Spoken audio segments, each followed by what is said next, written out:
hermano, usted es casi un santo en esos lugares, hermanos. Créamelo, si usted es una persona que tiene esas manifestaciones raras y extrañas, pero tienes, olvídate, te toman, no, esa hermana es una profeta, esa hermana es una profetisa, no, ese hermano tiene el don. Y entonces eso es característico de estos movimientos juntamente con estas sectas, hermano. Que esta mujer, Elena White, pues era una mujer con ¿cómo se pudiera decir? Lógicamente tenía un espíritu de error, pero son personas que tienen mucho carisma. Y entonces, si usted nota, hermano, hay mucha gente que se deja impresionar por la apariencia externa de los líderes, hermano. Como decía alguien en la mañana, hablan bien, se manifiestan bien. Pero déjame decir una cosa, mucha gente no pone atención y no presta atención a lo que esas personas enseñan. Y entonces, en ese seguir de esas personas, hermano, van siguiendo errores. Y como le he dicho, iglesia, le he comentado, ¿verdad? Estas manifestaciones de dones proféticos, como Elena White tenía ese don profético, hermano, se añadieron los tres grupos. A final de cuentas, el grupo de Elena White, hermano, fue el que más prevaleció, porque ella era la profetisa. Ella era la que tenía las visiones y las revelaciones, y entonces ella fue la que más, hermano, sobresalió de los tres grupos hasta formar un solo grupo. Ok, adelante. De estos tres grupos formaron una sola iglesia, hermano. Formaron una sola iglesia. El primer grupo era la revelación de Edson respecto al santuario celestial. El segundo grupo se le atañe el primer grupo de Edson, hermano, trajo la idea de que en el cielo hay un santuario y que Jesús está ofreciendo constantemente sacrificios en ese santuario celestial. Después, el segundo grupo de José Bates trajo la mentalidad del legalismo. Usted no sabe lo que es legalismo, hermano. Usted no lo sabe. Usted tiene libertad en este lugar de poder vestirse decorosamente, de comer lo que usted quiera. ¿Cuántos dicen amén? ¿Cuántos aquí comen lo que sea? ¿Qué dice? Pues cuando me alcanza sí, ¿verdad? Pero comemos de todo, hermanos. Comemos puerco. Puerco en el sentido de costillas de puerco. Comemos camarones. ¿Sí me explico? ¿Comemos? ¿Tiene libertad usted de comer, hermano? Ahora, si hay algo que usted dice, no, yo no lo como porque mi salud no me lo permite, eso es entendible. ¿Cuántos dicen amén? Eso es comprensible. Pero usted puede comer lo que sea. Puede comer lo que sea. Usted puede vestir decorosamente lo que usted quiera.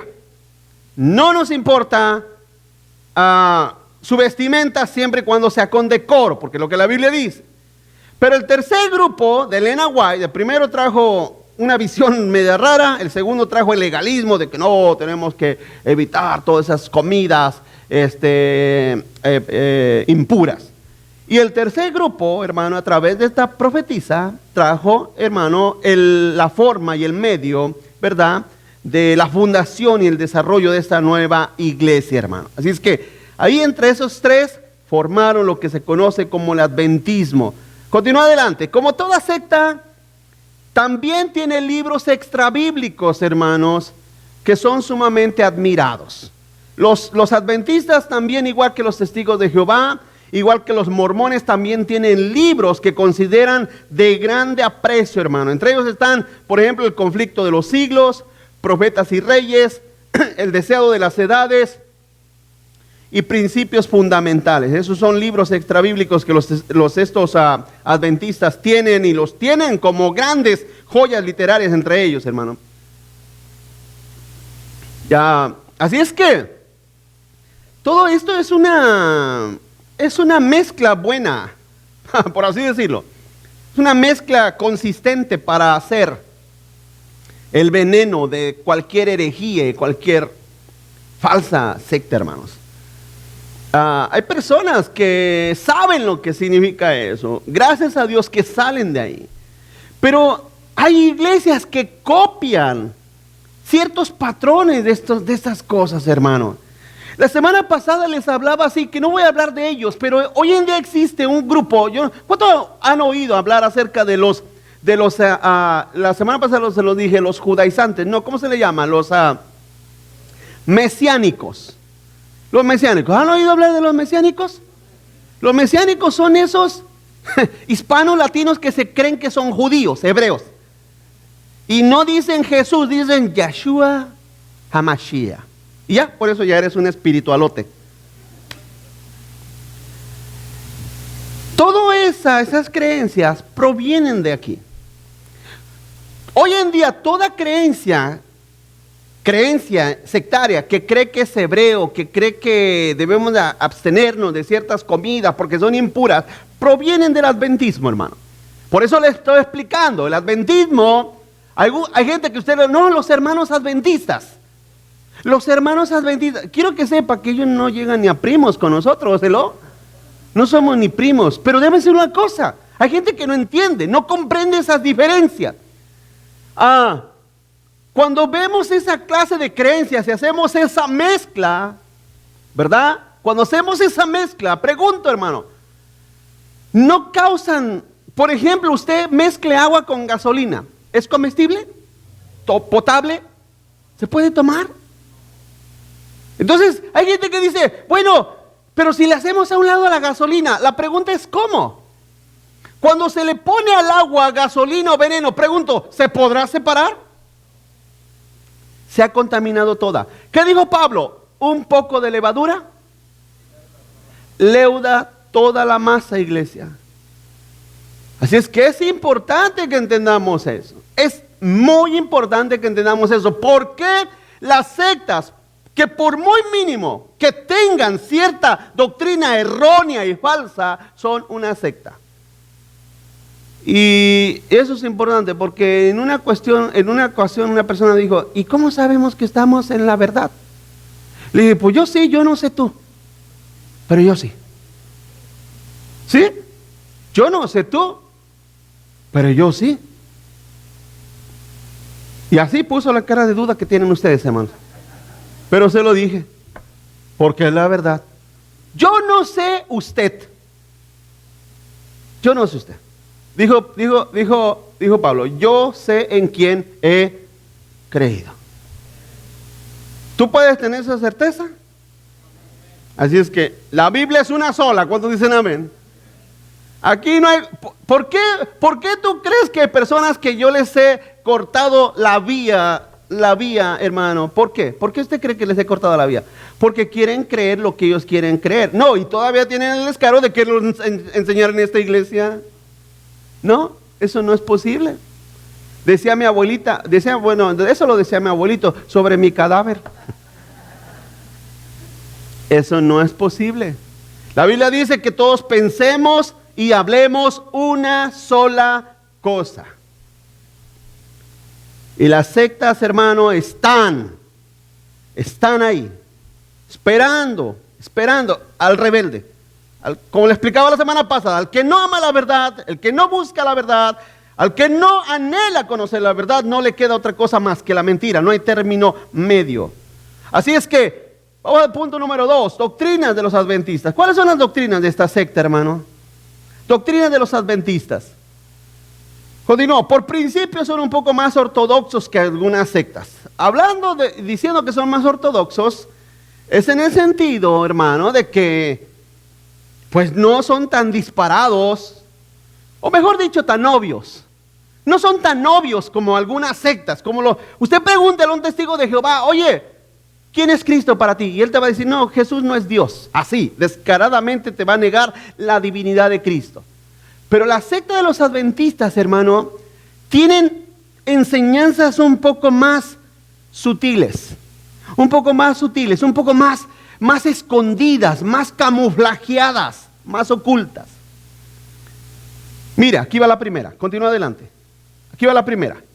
Ellos no creen que Jesús cumplió una obra expiatoria en la cruz, hermanos. Ellos no creen que Jesús cumplió una obra expiatoria en la cruz, ¿Se recuerda que le dije lo que pensaba Guillermo Miller juntamente con su discípulo, que él creía que en el cielo hay un templo, un santuario, hermano, espiritual? Porque para ellos Jesús todavía está ofreciendo sacrificio en ese lugar, hermanos. Le voy a hacer una pregunta, hermano. Usted que quizá lee la Biblia una vez al año, pero algo leerá. Le voy a hacer una pregunta. ¿Usted cree que eso sea bíblico? Bueno, ellos no creen que Jesús murió expiatoriamente en la cruz, hermanos. ¿Sí? Y eso es algo sumamente drástico. Eso es algo que realmente daña, hermano, la imagen de Jesús en la cruz. Porque cuando Jesús murió en la cruz, ¿qué fue la última palabra que él dijo? Consumado es. Esas palabras, los teólogos han llegado a la conclusión que esas palabras significan que en su muerte se cumplió todo lo que proféticamente se decía y lo que todo el plan de Dios para nuestra redención significaba, hermanos. Mire, cuando usted cree en Cristo, pregunto, ¿cree en la muerte de Jesús? ¿O cree que nada más fue un hecho ficticio? ¿Usted cree que Jesús murió en la cruz del Calvario? Ese hecho marca y sella su salvación por la eternidad. Entonces le voy a hacer una pregunta. ¿Alterarlo trae consecuencias sobre su vida? ¿Sí o no, hermanos? Entonces no podemos decir que los adventistas son blancas palomitas, hermanos. No podemos decir que son nuestros hermanos en Cristo. Como algunas personas les preguntan de los apostólicos, le preguntan de los unitarios. Ellos son hermanos en Cristo. Creen un poco diferente, pero son nuestros hermanos. No es cierto. Mi trabajo es enseñarte lo que dice la Biblia, ¿no, hermanos? Iglesia. Y la Biblia dice que Dios existe en tres personas: el Padre, el Hijo y el Espíritu Santo. ¿O no, hermanos? Entonces, por el hecho de que usted dice, pero es que me caen bien, pues era el sereno, pero son una secta, hermanos. Son una secta porque niegan una doctrina cardinal. En otras palabras, Jesús, para ellos en este momento, todavía está ofreciendo sacrificio, hermano. Todavía está ofreciendo sacrificio por nosotros. Eso es tremendo. Dice Hebreos 6, 19, 20. ¿Sí trajo Biblia, hermanos? Hebreos 6, 19, 20 dice: la cual tenemos como segura y firme ancla del alma, y que penetra hasta dentro del velo, dice, donde Jesús entró por nosotros como precursor, hecho sumo sacerdote para siempre, según el orden de Melquisedec. Este pasaje, ellos dicen, ya ves, Jesús está como sumo sacerdote en el cielo. Vamos a una cosa, hermano. Jesús, dice la Biblia, que cuando Él murió, el velo se rasgó de arriba abajo. ¿Se recuerda? ¿Por qué? Porque Jesús entró, pero entró, hermano, para dar esperanza a la humanidad de que por medio de Él podíamos entrar al Padre. Dijo Jesús, yo soy el camino, la verdad y la vida, ¿no? ¿Qué más? Y nadie va al Padre si no es por mí. Eso es lo que significa este pasaje.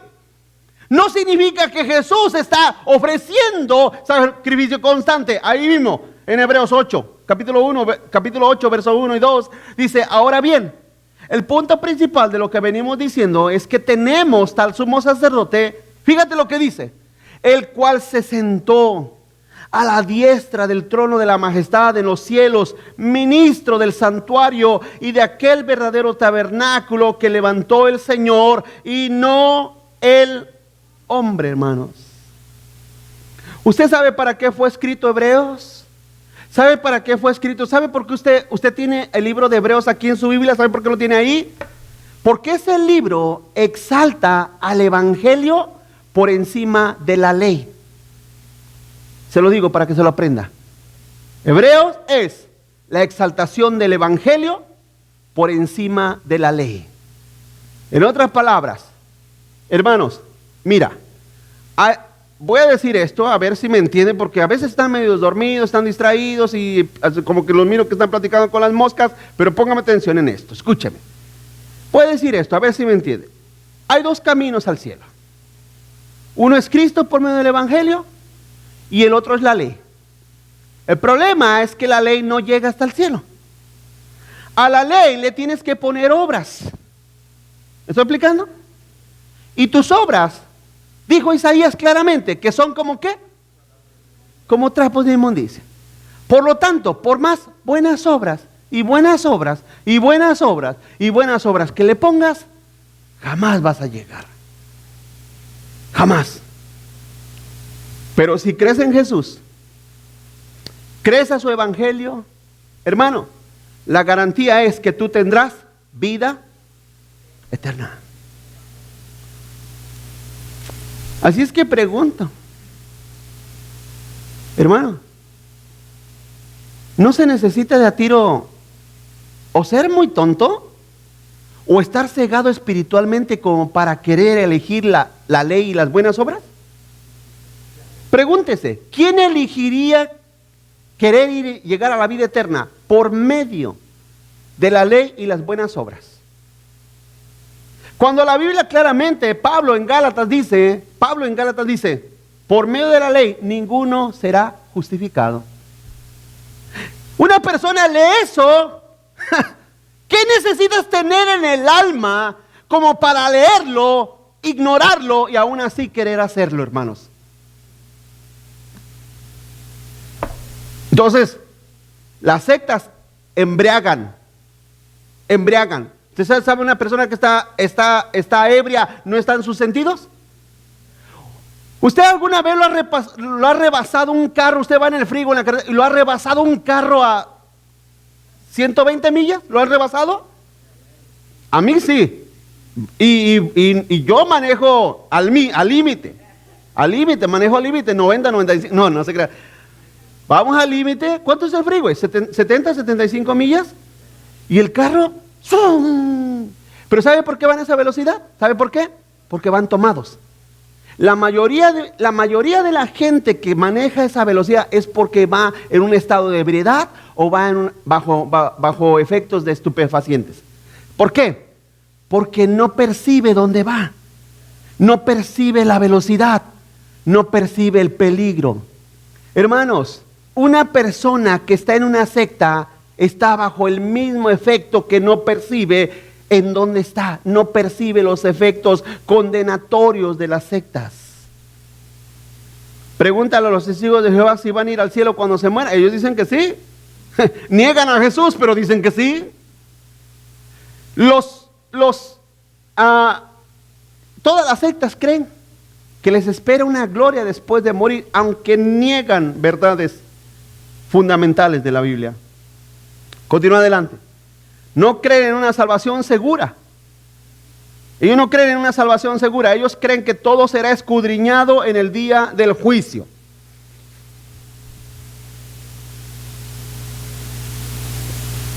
Para los adventistas, hermano, cuando Jesús entró en ese santuario en 1844, Él entró, pero solamente a esperar a que todas las naciones lleguen y Él empiece uno por uno a hacer indagatorias de sus vidas. Y Jesús los espera para probarlos, para que entren a la vida eterna, y los que no sean dignos, o sea, no estén aprobados, serán condenados. ¿Es eso bíblico? A ver, ¿es eso bíblico? ¿Es escritural? Paso la Biblia por mi mente y la Biblia no encuentro en ningún pasaje que diga la escritura que Dios te va a condenar o a justificar en base a tus obras. Pero el problema es, hermano, el problema es la confusión cuando la gente dice, pues, ¿qué no tenemos que hacer buenas obras, pastor? Sí, usted tiene que hacer buenas obras. ¿Cuántos están aquí conmigo, hermano? Y se siente mal porque no las hacen, ¿verdad? ¿Cuántos aquí saben que tienen que hacer buenas obras? Hermanos, ya los miro hasta nerviosos, mire. Los miro hasta nerviosos. Pregunto, ¿el cristiano tiene que hacer buenas obras, sí o no? Pero no para salvación. ¿Sí me explico? Ya a algunos como que les regresó el alma. Ay, qué bueno, pastor, que me lo aclaró. Como que les regresó el espíritu. El cristiano tiene que hacer buenas obras, pero no para salvarse, sino porque esas buenas obras glorifican a tu Padre, a tu Dios. Amén. Pero el adventista, él sí cree que tus buenas obras te abren o te cierran la entrada a Dios, hermanos. Y entonces tú apúrate a hacer buenas obras como un buen adventista, porque un día vas a estar ante Jesús y Jesús va a abrir tu libro de buenas obras y va a decir, a ver, ¿cuántos hiciste? Más o menos. Y se imaginan que le va a preguntar, Gabriel, ¿tú qué piensas? Y Gabriel, pues déjalo pasar, Señor, míralo cómo está, pobrecito, está temblando, déjalo pasar. Hay gente que piensa que el Señor va a hacer un juicio así, en ese lugar. Mire, la semana pasada se los dije, o el viernes, o yo no sé si estaba soñando el lunes, no sé a qué hora se los dije a ustedes, pero la Biblia dice claramente que en el momento que tú has creído en Cristo Jesús, tú has sido justificado. En el momento que tú rechazas creer en Jesús, ya fuiste condenado. Escúchame, no tienes que esperarte. En cuanto la persona se muera, ¿va a la condenación o va a la vida eterna? ¿Sí me estoy explicando, hermano? Porque esa justificación, escúcheme, la justificación de tu alma no se hace en ese lugar, en el cielo. Porque lo he dicho muchas veces, ¿qué dice el impío cuando dice, oye, pero vas a ir a darle cuentas a Dios? ¿Qué dice el impío? Pues allá Dios dirá. Oye, ¿eres salvo? No sé, allá Dios dirá. Oye, ¿y la palabra de Dios? Escúchame, tu justificación se hace en esta tierra, en esta vida, mientras estás vivo. Después de morir, no hay absolutamente nada que se pueda hacer. ¿Me explico, iglesia? Hebreos capítulo 9, verso 23 dice: fue pues necesario que las figuras de las cosas celestiales fuesen purificadas así, pero las cosas celestiales mismas con mejores sacrificios que estos. Fíjese el 24, porque no entró Cristo en el santuario hecho de mano, figura del verdadero, sino en el cielo mismo, para presentarse ahora por nosotros ante Dios, y no para ofrecerse muchas veces, como entra el sumo sacerdote en el lugar santísimo cada año como con sangre ajena. De otra manera le hubiera sido necesario padecer muchas veces desde el principio del mundo. Pero ahora, en la consumación de los siglos, fíjese lo que dice, se presentó una vez. ¿Para cuándo? Por el sacrificio de sí mismo para quitar de en medio el pecado, hermanos. ¿Qué quiere decir esto? ¿Se recuerda cuando Juan el Bautista, hermano, entró en escena y él bautizaba y le decía a los fariseos, generación de víboras, ¿quién los enseñó a huir del fuego venidero? Arrepiéntanse porque el hacha ya está puesta. ¿Se recuerdan las dulces palabras de Juan el Bautista, hermano? ¿Se recuerdan esas palabras amorosas de Juan el Bautista? ¿Cómo me gustaría que Juan el Bautista viniera a predicar hoy en día, hermano? Déjame decir una cosa, hasta yo me sentaría ahí a sentarme a escucharlo, créemelo. Juan, ten el micrófono, Juan, súbete, tú predícales. Súbete, ahí está mi Biblia, te la regalo. Predícales tú, créame. Esas dulces y hermosas palabras de Juan el Bautista. Y entonces cuando vino Jesús, se apareció en escena, ¿qué dijo Juan? He aquí el Cordero de Dios que quita el pecado del mundo, del cual yo no soy digno de desatar la correa de su calzado. ¿Por qué se le llama a Jesús el Cordero de Dios? Aquí dice que Jesús se presentó ante el Padre una vez, para siempre. ¿Cuántas veces? Una vez. Después de que murió, dice la Biblia que él ascendió al cielo. ¿A qué ascendió? a presentarse ante el Padre como la ofrenda, como la única ofrenda que aquel que cree en Él necesita para ser salvo. No necesitamos ninguna otra clase de sacrificio, ninguna otra ofrenda, ninguna otra obra, no hay nada. Nada que le puedas añadir a tu salvación ni quitarle. Colosenses capítulo 2, verso 13 dice: y a vosotros estando muertos en pecados y en la incircuncisión de vuestra carne, les dio vida juntamente con Él, perdonándonos. ¿Cuántos pecados, hermanos? A ver, no los escucho. ¿Cuántos?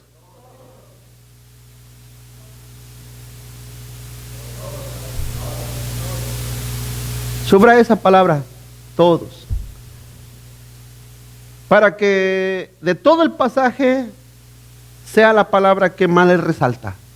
Algún día más adelante, para el próximo año que lea la Biblia, va a abrir la Biblia en Colosenses y va a decir: tengo subrayado aquí todos. ¿Por qué subrayé todos?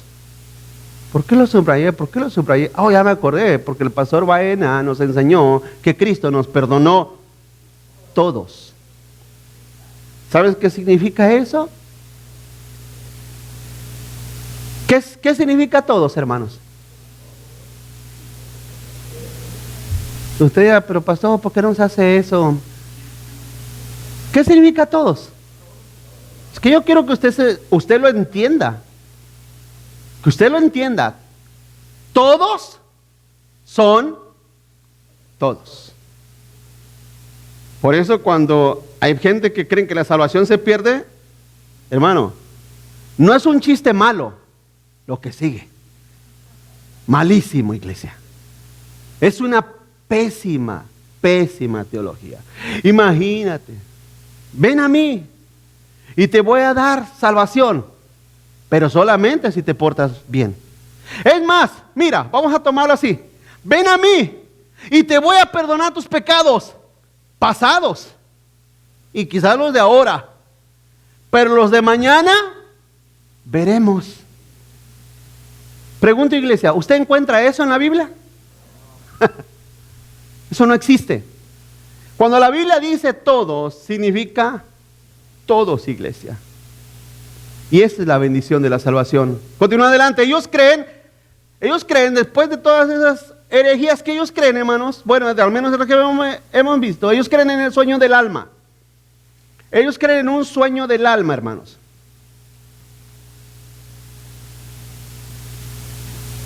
Vamos un poco más rápido. Ellos no creen en una, ¿cómo te dijera? Los que son adventistas, salvos adventistas, entre ellos creen que el cristiano va a dormir, que pasa a dormirse. Y de hecho a mí me han hecho esa pregunta: ¿dónde van los que mueren, pastor? Y hay gente que creen, como los adventistas, creen que van a dormir. A esa enseñanza le llaman, hermano, el sueño del alma. En otras palabras, ellos creen que después de morir ya el alma de esa persona está inactivo en total, en absoluto, que no hay una actividad. Pero eso es un error. Cuando la persona muere, cuando usted muera, bien decían, algunos teólogos han dicho, predicadores han dicho, después de morir, 5 minutos después de morir, te vas a dar cuenta de la realidad de cómo debiste haber vivido durante toda tu vida. Y es una verdad, porque no existe tal sueño. Ahora usted dirá: pero ¿cómo lo podemos comprobar si nadie de nosotros, al menos nadie, ha muerto y ha venido para con nosotros acá y nos ha contado un testimonio? Hay personas que han dicho que han muerto y que regresan, ¿verdad, hermanos? Pero no necesitamos tales testimonios, porque en realidad no podemos asegurar si son verdaderos. Yo no puedo decir que sea verdadero. Yo no soy muy fácil de aceptar esas ciertas creencias. Yo no lo creo. No lo creo, porque ha habido testimonios de que niños también, ¿no? Se murió un niño de 10 años, fue al cielo y nos trajo, y entonces ya los papás hacen un libro y empiezan a vender el libro. O sea, ¿qué onda con eso? No, les voy a contar mi testimonio: estuve muerto y fui al cielo. Y hay otros que dicen: no, yo me morí y fue al infierno. O sea, Pero eso, descarta todo eso. Descarta todo eso. Francamente te lo digo, descarta todo eso. ¿Qué dice la Biblia? Después de morir hay una actividad. Hay una actividad en la cual el alma sabe y tiene reacciones similares a las que tenemos nosotros en esta tierra. Debe ser una cosa que sí. Sí, porque la Biblia sí lo dice. 1. Vamos adelante. Jesús prometió que después de morir sí hay actividad del alma, hermanos. Lucas 24:43 dice, fíjese lo que dijo Jesús, las palabras de Cristo al ladrón que también fue crucificado con él. Le dijo, entonces Jesús le dijo, de cierto te digo que hoy estarás conmigo en el paraíso. Esa expresión nos demuestra que Jesús estaba diciéndole a esa alma que pronto iba a morir también, hermano, que estaría en un lugar con él. Ahora, pregunto, hermanos, usted dirá, pero pastor, quizás el alma fue a dormirse y Jesús, como él es Dios, pues él estaba vivo, él tenía otras cosas que hacer, pero esa alma pues estaba bien muerta y dormida. No, no es así. En realidad Jesús le estaba dando una promesa que después de morir había al menos una existencia y una vida después de morir. ¿Vamos ahí? ¿Bien? Había una vida después de morir. 2. Jesús habló con almas después de que sus cuerpos dejaron la tierra, hermanos. Jesús habló con almas después de que sus cuerpos dejaron la tierra. Lucas 9:28 dice, ahí mismo en Lucas capítulo 9, verso 28, aconteció como 8 días después de estas palabras que tomó a Pedro, a Juan y a Jacobo y subió al monte a orar. Y entre tanto que oraba, le aparecieron la apariencia, pero donde su rostro se hizo otra, y su vestido blanco y resplandeciente. Y he aquí 2 varones que hablaban con él, los cuales eran ¿quién? ¿Qué hacían con Jesús? Dice 31, quienes aparecieron rodeados de gloria otra vez, los discípulos percibieron que estas personas, Elías y Moisés, hablaban de su partida, que iba Jesús a cumplir en Jerusalén. Hermanos, para este tiempo, Elías y Moisés ya habían muerto. ¿Y qué estaban haciendo? Hablando. Quiere decir que entonces las almas después de morir, ¿hablan o no hablan? Hermanos, hablan. Porque a menos que Jesús haya estado alucinando, o los discípulos, ¿a quién tomó? A Pedro, Juan y Jacobo, ¿no? Dice la Biblia que un testimonio solo no lo creas, sino que tiene que ser atestiguado por 2 o 3 personas mínimo. Jesús subió al monte con 3 testigos, y esos 3 testigos miraron que Jesús hablaba, o las almas de Moisés y Elías hablaban con Jesús. Las personas después de que mueren, las almas hablan. ¿Qué hablan? Depende lo que hayan vivido en esta vida. ¿Sí? Moisés y Elías hablaban aspectos de la partida de Cristo. Jesús ya pronto se iba ahí. 3, las almas preguntan y se les contesta, hermanos. Todo esto es para debatir y para, en cierta manera, contrarrestar el punto de vista de los adventistas que dicen, hermano, que las almas van a soñar, que van a dormir, pero que están dormidas. Usted dirá, pero bueno, también los que están dormidos hablan. Por favor, hermanos, no estamos hablando de eso, amén. No estamos hablando de eso, estamos hablando de que de las almas cuando mueren. Ok, las almas preguntan y se les contesta. Mire lo que dice, hermano, Apocalipsis 6, capítulo 6, verso 9. Esto es antes del juicio que viene al final del tiempo. Apocalipsis 6:11 dice, 6:9, perdón, cuando abrió el quinto sello, vi debajo del altar, ¿qué miró? Hermanos, las almas. de los que habían sido muertos por causa de la palabra de Dios y por el testimonio que tenían. 10. Y clamaban a gran voz, diciendo, pregunto, ¿estas almas hablaban? Clamaban. Y ellos decían, fíjate, las almas no hablaban incoherencias, clamaban y hablaban algo coherente. Decían, ¿hasta cuándo, Señor, santo y verdadero, no juzgas y vengas nuestra sangre de los que moran en la tierra? Y les contesta, y se les dieron vestiduras blancas y se les dijo que descansen todavía un poco de tiempo, hasta que se completara el número de sus consiervos y sus hermanos, que también habían de ser muertos como ellos. Estas son las almas que han muerto, que han muerto a través de los siglos, pero que los últimos que morirán en la tribulación. Es lo que calculamos, que morirán en la tribulación.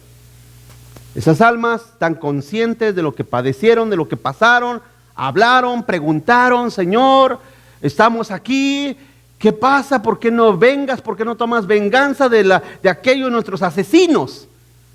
Y se les contestó y se les dijo, descansen.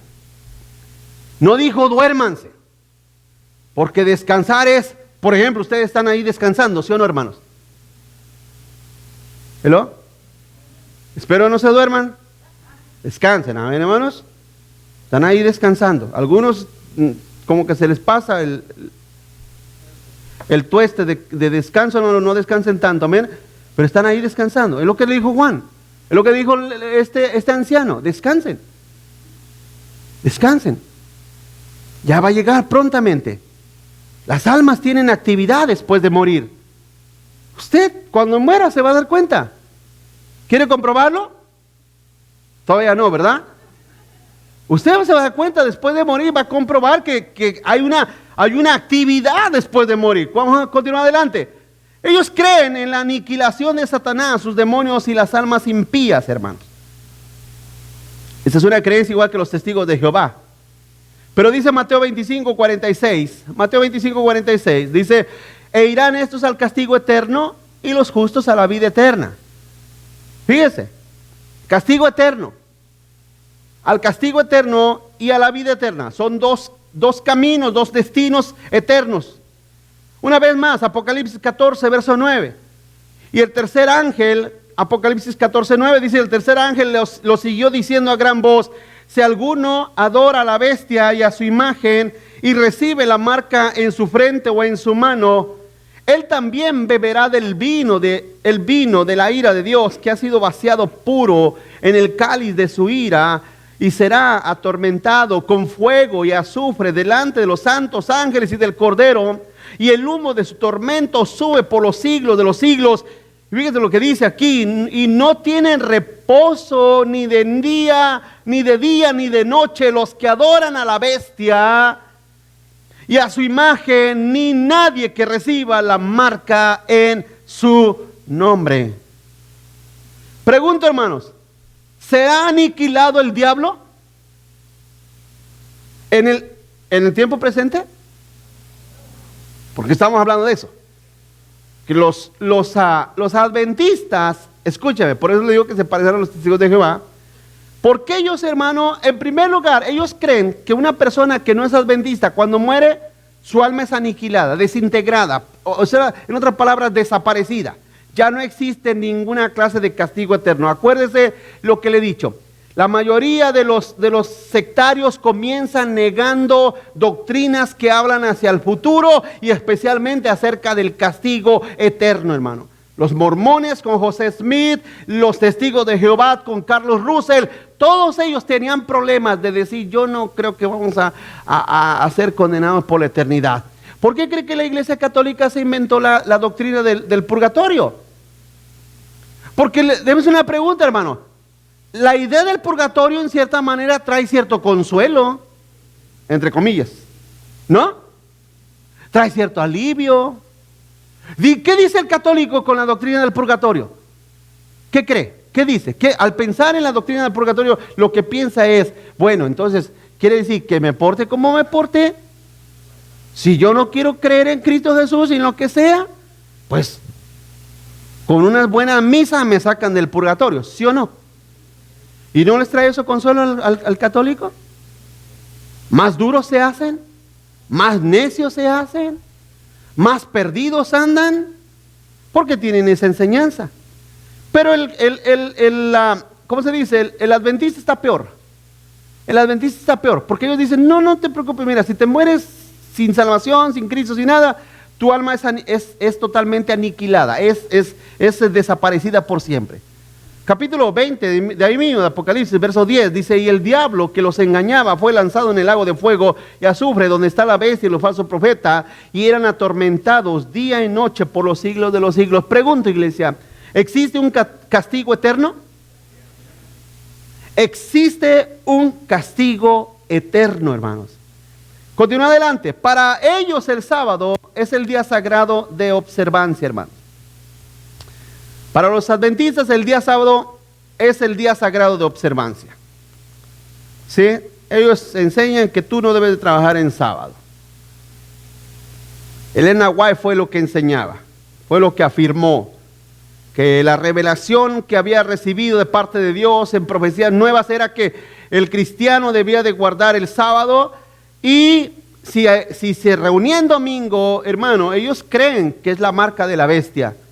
Esa es la creencia de los adventistas, que todas las religiones que adoran a Dios en domingo es porque están marcados con la marca de la bestia. El sábado es el día de reposo, como dice la Biblia. La Biblia establecía en el Antiguo Testamento el sábado. Pero cuando vino Cristo, eso desapareció, porque ahora quiere nuestro reposo. Ya no es un día, sino que ahora es una persona. ¿Sí? Colosenses 2, 16, 17, ya lo leímos al principio, lo volvemos a leer. Colosenses 2, 16, 17. Por tanto, nadie los juzgue en comida o en bebida, o en cuanto días de fiesta, luna nueva, o días de ¿qué, hermanos? ¿Cuál es el día del reposo? Conforme a la ley, el sábado. Nadie te juzgue. En otras palabras, eso ya no tiene ningún peso espiritual en tu vida. El 17. Todo lo cual es sombra de lo que ha de venir, pero el cuerpo es de Cristo. En una ocasión daba una ilustración, hermano. ¿Cuántos aquí alguna vez han salido a cazar? Cacería. ¿Sí, hermano? Bueno, si un día viene por ahí, sale a cazar, le voy a dar un consejo. Si usted ve un pato, tírele al pato, no a la sombra. ¿Amén, hermanos? ¿Cuántos van a aceptar ese consejo? Si ve un venado, ¿a qué le va a tirar? ¿Al cuerpo o a la sombra? Algunos dicen, ¿la sombra? Luego se ve que no saben cazar. Le pregunto, ¿a qué le tira? ¿Al venado o a la sombra? Ave María, Madre de Dios. No los escucho bien, hermano, no los entiendo bien. ¿A qué le tira? ¿Al cuerpo del venado o a la sombra? ¿A qué le dispara? Al venado, al cuerpo, ¿verdad, hermanos? Es lo que dice aquí Pablo. Bueno, el escritor, sí, Pablo, es lo que dice aquí.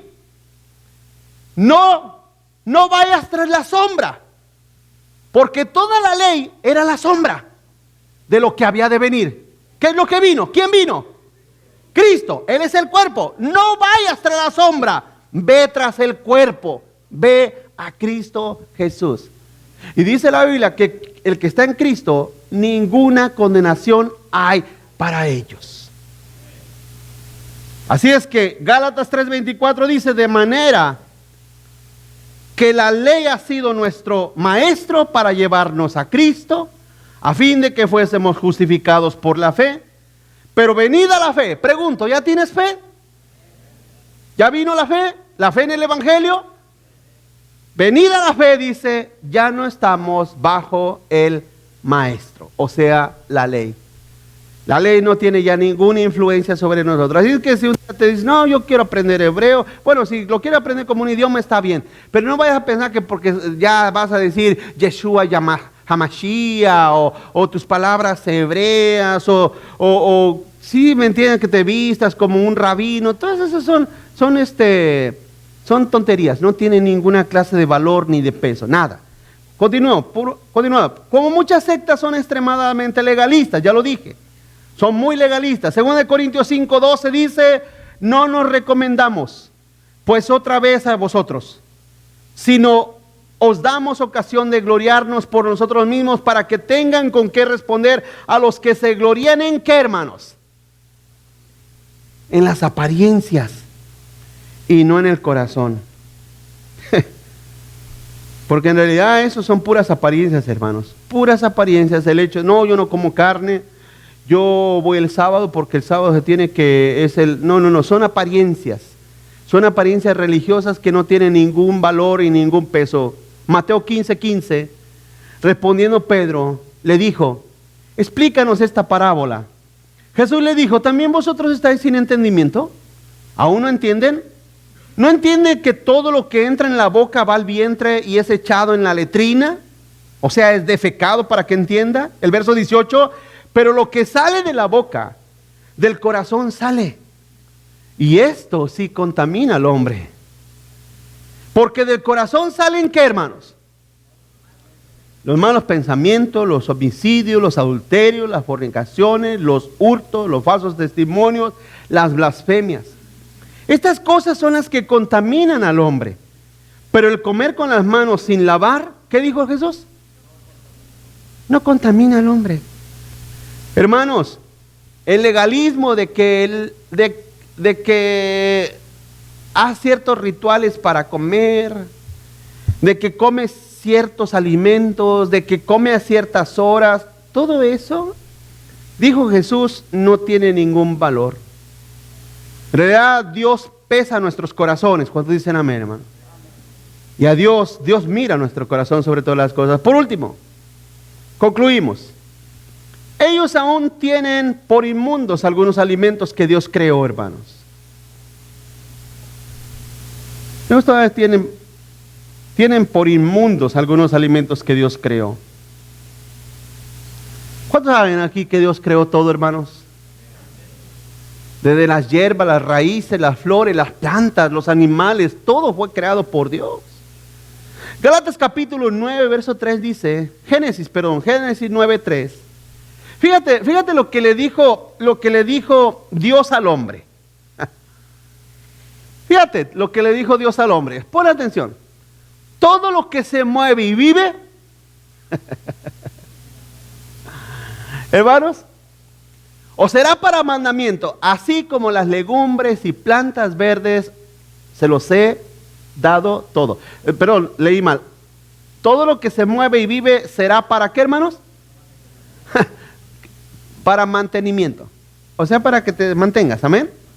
Para que te sostengas, para que vivas a través de ellos. Para mantenimiento. Y toda planta verde se los he dado. Todos les he dado. O sea, Dios creó todo con la finalidad que el hombre se mantenga. Qué tremendo. Qué tremendo, hermano. ¿Y en qué cabeza cabe con que no? Ya hoy en día hay alimentos impuros. ¿Cómo cuáles? ¿Cómo cuáles? ¿Qué alimento no podemos comer, hermanos? Que al contrario, quisiéramos no comer tantos, amén. Pero hablando en el aspecto de que hay algo que podamos nosotros no comer, no hay nada. 1 Timoteo 4:5, termino, y dice, porque todo lo que Dios creó es que, hermanos, es bueno. Y nada es de desecharse. Si se toma ¿cómo, hermanos? Porque por la palabra de Dios y por la oración es. Así es que, mira, tú puedes comer lo que sea. Nada más ora y da gracias por ello. Amén, hermanos.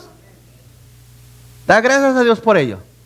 Porque por la oración, por la palabra de Dios, dice la Biblia, que es ese alimento santificado. Todo es bueno, dice la Biblia. Nada desechado. Es que los adventistas van a venir contigo y te van a decir, ¿sabes qué? Mira, es que no puedes comer tal cosa. No, nada de eso. La Biblia nos enseña que todo es bueno. Termino diciendo, ¿son los adventistas una secta? Nuestro juicio, que podamos decir, quizás a algunos se les hará muy duro, y como dicen algunos otros seguidores de Joel Osteen, pero ¿por qué juzgan? No debemos de juzgar. Sí, debemos de juzgar.